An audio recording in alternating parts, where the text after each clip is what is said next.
अस्सलामुअलैकुम वरहमतुल्लाहि वबरकातुहू। मदीना पाक की आबादकारी से मुताल्लिक़ आज का वाक़या एक ऐसी तफसीर से लिया जा रहा है जिसके मुसन्निफ़ अबू सअद अल-खरकोशी नेशापुरी हैं, और ये ऐसे मुसन्निफ़ गुज़रे हैं जिनसे इमाम अस्क़लानी, क़ाज़ी अय्याज़, इमाम सयूती, इमाम क़र्तबी जैसे जय्यद मुफ़स्सिरीन ने हवालाजात बतौर हुज्जत लिए हैं। इमाम अबू सअद ने शर्फ़ अल-मुस्तफ़ा में इब्न इसहाक़ की सीरतुन्नबिया में लिखा है, मुफस्सिरीन ने इस वाक़े को तफसील से बयान फरमाया है। ये वाक़या सरवर कायनात हुज़ूर पाक सल्लल्लाहु अलैहि वसल्लम की बेअसत से 1000 साल पहले का है, जब यसरब अभी आबाद ना हुआ था। दुनिया में 5 ऐसे बड़े बादशाह गुजरे हैं कि जिन्होंने बहुत सी फतूहात की, दुनिया के बहुत बड़े हिस्से फ़तह किए। उन्हीं में से एक यमन का बादशाह था। उसके बारे में कहते हैं कि जिस मुल्क और जिस शहर को फ़तह करता, वहाँ से 10 अफराद नहायत आला साहिबान हिकमत, साहिबान इल्म यानी चोटी के 10 बड़े ज़ोमा को चुन लेता और अपने लश्कर में बतौर मुशीर शामिल करता। उस बादशाह का 1,34,000 घुड़सवारों और 1,14,000 प्यादा सिपाहियों और 4,000 हुक्मा और अहले इल्म लोगों पर उसका लश्कर था। ये लश्कर फतूहात करता करता अरब में हमला आवर होता। बादशाह के लिए मशहूर था कि जिस भी मुल्क की तरफ पेशकदमी करता है तो लोग उसकी ताकत से खौफ खाते हुए खुद ही हथियार डाल देते हैं। खैर, वो मक्का की सरहद पार कर गया। बादशाह बहुत हैरान था कि अभी तक कोई भी उससे रहम की भीख मांगने के लिए नहीं आया। बादशाह ने अम्मार यसा नामी एक अपने वज़ीर ख़ास को मतलब किया और मक्का वालों की इस गुस्ताखी के बारे में पूछा। वज़ीर ख़ास अम्मार यसा कहने लगा, हुज़ूर वाला, ये अरब के जाहिल लोग बड़े बेमुरवत हैं, अपने आप में मस्त रहते हैं। इनके शहर में एक इमारत है जिसे ये लोग काबा के नाम से जानते हैं। बस ये उसी की ताज़ीम और इबादत करते हैं और इसी वजह से ये किसी को खातिर में नहीं लाते। बादशाह ये सुनते ही आग बगूला हो गया। कहने लगा, मुझे कसम है मेरी औलाद की, मैं उनकी इमारत खाना काबा को मिस्मार कर दूँगा और इस सारे शहर को जलाकर राख कर दूँगा। बस उसने ये इरादा ही किया कि उसके सर में नाकाबिले बर्दाश्त किस्म का शदीद दर्द शुरू हो गया और साथ ही उसकी आँखों, कानों, नाक और मुंह से बदबूदार पानी पीप की मानिंद बहने लगा, जो इतना बदबूदार था कि कोई शख्स उसके पास मजलिस में बैठने को तैयार ना था। वो सख्त परेशान हुआ। जितने हुक्मा और इत्तबा थे उनको बुलाया। उन्होंने सरतोड़ कोशिश की लेकिन किसी से इलाज ना हो सका। 4,000 बड़े उलमा जो कि मुत्तकी परहेज़गार भी थे, उनमें से रईसुल उलमा जो कि तमाम 4,000 उलमा और हुक्मा का सरदार जिसको मुकर्रर किया गया था, वो हाजिर हुआ और कहने लगा, मैं बादशाह का इलाज कर सकता हूँ, मगर शर्त है कि बादशाह सच बोले, मेरी बातों पर अमल करे। बादशाह ने जब ये सुना तो मान गया।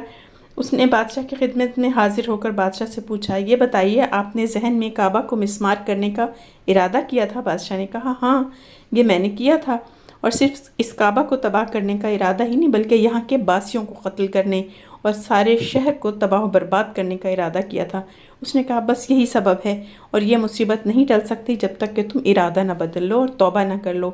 बादशाह ने उसी लम्हे तौबा कर ली और कहा, तुम गवाह हो जाओ कि इस काबा और अहले मक्का की निस्बत मेरे तमाम मकरूह इरादे मेरे दिलो दिमाग से निकल गए।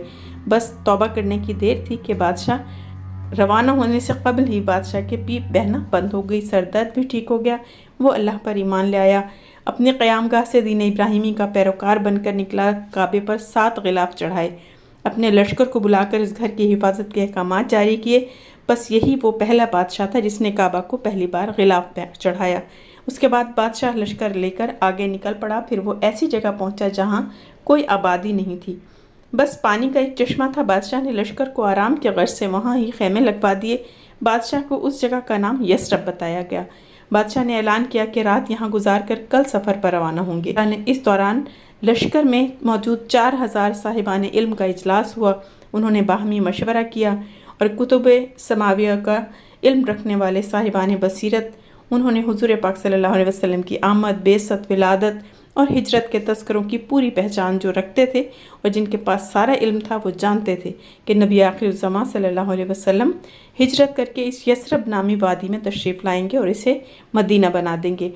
अब उन्होंने तय किया कि किस्मत हमें यहाँ लाई है, अगर हम ये सरज़मीन छोड़ कर गए तो बड़े ही बदकिस्मत होंगे। मुमकिन है हमारे ज़माने में ही वो आ जाएं, मुमकिन है हमारी औलादों के ज़माने में आ जाएं, लेकिन इनमें से 400 उलमा ने यह फ़ैसला किया कि चाहे बादशाह कत्ल भी कर दे या ज़िंदा जला दे, हम यहाँ से नहीं जाएंगे। सुबह बादशाह ने रवानगी का ऐलान किया तो उन उलमा ने ऐलान कर दिया, हम नहीं जा रहे। بادشاہ بہت پریشان ہوا اور کہ یہی تو اہل علم میرے مشیر ہیں۔ خیر اس نے رئیس العلماء کو اپنے پاس بلایا اور نہ جانے کی وجہ پوچھی۔ انہوں نے فرمایا کہ جس کعبے کے شہر سے ہم آئے ہیں وہاں نبی اور آخر زمان پیدا ہوں گے اور ایک دن ہجرت کر کے اس یثرب میں آئیں گے، اس کو مدینہ بنائیں گے۔ اب ہم کبھی بھی اس شہر کو نہ چھوڑیں گے، انہی پر ایمان لے آئیں گے، اگر ہم نہ رہے تو ہماری اولادیں ان پر ایمان لائیں گی۔ بادشاہ کہنے لگا اگر یہ بات حقیقت ہے تو اعلان کر دو کہ 1 سال تک میں خود ان کی آمد کے انتظار میں یہیں رکوں گا۔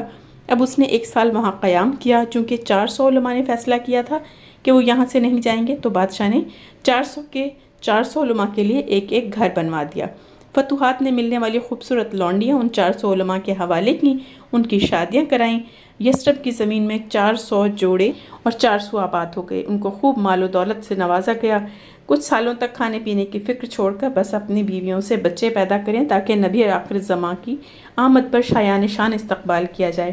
1 سال بعد بادشاہ یثرب سے روانہ ہونے لگا تو اس نے رئیس العلماء کو بلایا، جس نے اس کی ساری رہنمائی کی تھی، جو اسے یثرب تک لایا تھا۔ اس کو بلا کر کہا تم گواہ ہو جاؤ، ہمیں معلوم نہیں کتنا زمانہ باقی ہے محمد مصطفیٰ صلی اللہ علیہ وسلم کی آمد اور بعثت کا، مگر تم گواہ ہو جاؤ پر ان کی آمد سے پہلے میں ان کا پہلا امتی بنتا ہوں۔ میں ایک خط لکھ کر تمہیں دیتا ہوں، اگر تمہاری زندگی میں آ جائیں تو ان کو میرا خط دینا، اگر تمہاری زندگی میں نہ آئیں تو پھر نسل بعد نسل اپنی اولاد کو دیتے جانا اور وصیت کرتے جانا کہ جس نسل میں اس زمانے میں آقا علیہ السلام تشریف لائیں میرا خط انہیں دے دیا جائے۔ یہ مشہور بادشاہ طبع الاول حمیری تھا۔ خیر بادشاہ اپنا خط رئیس العلماء کو دے کر چلا گیا۔ اس بات کو 1000 سال گزر گئے تو ان 400 علماء کی اولادیں بڑھتی رہیں، قبیلے بنتے گئے، یثرب آباد ہوتا گیا۔ اس زمانے میں لوگ دین ابراہیمی پر تھے، جن کو قرآن نے اہل کتاب قرار دیا ہے۔ ان میں بیشتر کا تعلق بنی اسرائیل سے تھا۔ پھر جب آقا علیہ السلام کا زمانہ آ گیا اور 53 برس کی عمر مبارک میں آقا علیہ السلام نے ہجرت کا فیصلہ فرما لیا، مدینے کے کچھ لوگ پہلے ہی مینا میں حضور پاک صلی اللہ علیہ وسلم کی بیعت کے لیے آئے۔ مدینے والوں نے مشورہ کیا کہ حضور اکرم صلی اللہ علیہ وسلم کی آمد سے پہلے ہی ان کو یہ خط پہنچایا جائے۔ چنانچہ عبد الرحمن بن عوف کے مشورے کے مطابق ابو لیلہ نامی معتبر شخص کے ہاتھ مکہ خط کو بھیجا گیا۔ ادھر ابو لیلہ حضور اکرم صلی اللہ علیہ وسلم کی خدمت میں حاضر ہوئے تو فرمانے لگے آؤ ابو لیلہ ہمیں ہمارے عاشق طبع الاول کا خط دے دو۔ ابو لیلہ کہنے لگے یہ تو کوئی جادوگر یا نبی ہی جان سکتا تھا، میں کون ہوں اور کیا لے کر آیا ہوں۔ خیر ہجرت کر کے جب مدینہ پہنچے تو آپ کی اونٹنی ابو ایوب انصاری رحمۃ اللہ علیہ کے گھر کے پاس رکی، جو کہ حضرت ابو ایوب انصاری کا گھر نہیں تھا بلکہ یہ صرف ان کی تحویل میں تھا۔ یہ وہی گھر تھا کہ جو کہ بادشاہ طبع الاول نے حضور اکرم صلی اللہ علیہ وسلم کے لیے بنوایا تھا۔ آئیے آپ کو وہ مبارک خط سناتے ہیں جو بادشاہ نے حضور اکرم صلی اللہ علیہ وسلم کے لیے 1000 سال پہلے لکھا تھا۔ اما بعد، اے محمد صلی اللہ علیہ وسلم، میں آپ پر ایمان لایا، آپ کی اس کتاب پر ایمان لایا جو اللہ تعالیٰ آپ پر نازل فرمائے گا۔ میں اعلان کرتا ہوں کہ آپ کے دین میں آ گیا ہوں اور آپ کی سنت پر جو کہ آپ کا طریقہ ہوگا اس پر قائم ہوں، اور آپ کے رب اور ہر شے کے رب پر ایمان لایا ہوں، اور اگر میں اپنی زندگی میں آپ کو نہ پا سکوں تو میری التجا ہے کہ قیامت کے دن میری شفاعت فرما دیجیے گا اور مجھے فراموش مت کیجیے گا، کیونکہ میں آپ کے پہلے امتیوں میں سے ہوں اور میں نے آپ کی آمد کی بھی پہلے ہی بیعت کر لی ہے۔ آپ کے ہماری طرف مبعوث کیے جانے سے قبل ہی میں آپ پر ایمان لے آیا ہوں، میں آپ کی ملت پر ہوں، آپ کے والد حضرت ابراہیم علیہ السلام کی ملت پر ہوں۔ اس کے بعد بادشاہ کی مہر آتی ہے اور سب سے آخر میں لکھا ہے طبع الاول حمیری کی طرف سے خاتم النبیین اور رب العالمین کے پیغمبر محمد بن عبداللہ صلی اللہ علیہ وسلم کی خدمت میں۔